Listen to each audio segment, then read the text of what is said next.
and this is a big problem. Your kidneys like this are big tufts of long capillaries like this. And when these start getting blocked off, the kidneys start to fail. And it's the leading cause of dialysis.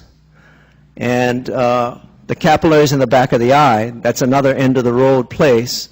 And so you can't get collateral circulation in the back of the eye, so it's a leading cause of blindness. So that's why, even though you don't feel a thing with diabetes, you've got to get this under control, because it's one by one, it's shutting you down. It's slow death, capillary by capillary. And over the years, you lose one or two capillaries, you can't tell because you have millions of them. But then after a number of years, pretty soon you can't feel your toes. I still remember one of my patients came in, and he's this big, husky, actually, that Hawaiian fellow you saw in my film, he lost 150 pounds. Well, he's this big, husky, macho. He was 6'5", 425 pounds. And he lost his toe. And I said, how'd you lose your toe? He said, well, I went to work in his truck, right? He's a truck driver.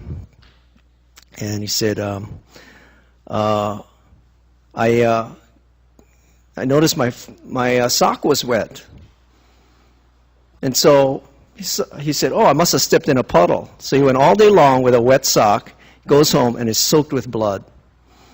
And I said, how did that happen? He said, I stepped on a nail, and I didn't even know it. And the nail was just grinding through his foot all day long, soaking his sock with blood, and he didn't even feel it. And what happened was the infection wouldn't heal, and they had to take his toe off. But that's how it happens. And he didn't feel anything, so he didn't go to the doctor until he realized he had a serious problem. So don't let it go that far. The other thing is, this might be happening in your brain.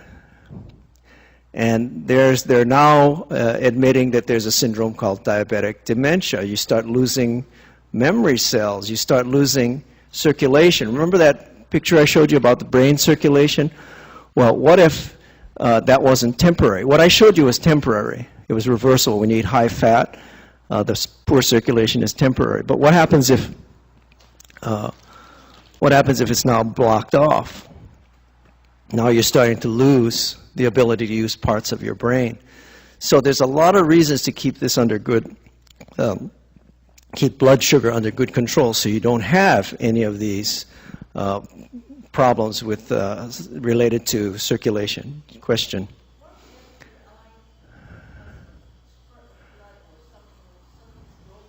Right. That's what happens. Is that you have capillary hemorrhages because of the blockage.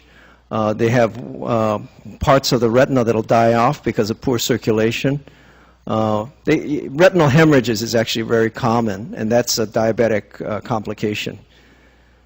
I need to add one more complication of diabetes, if it wasn't bad enough already.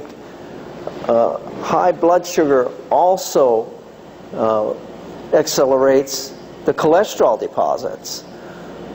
Remember that earlier I was explaining that when you have lots of cholesterol in the bloodstream, especially the LDL cholesterol, it starts putting cholesterol into the big arteries, right? These are the smallest arteries.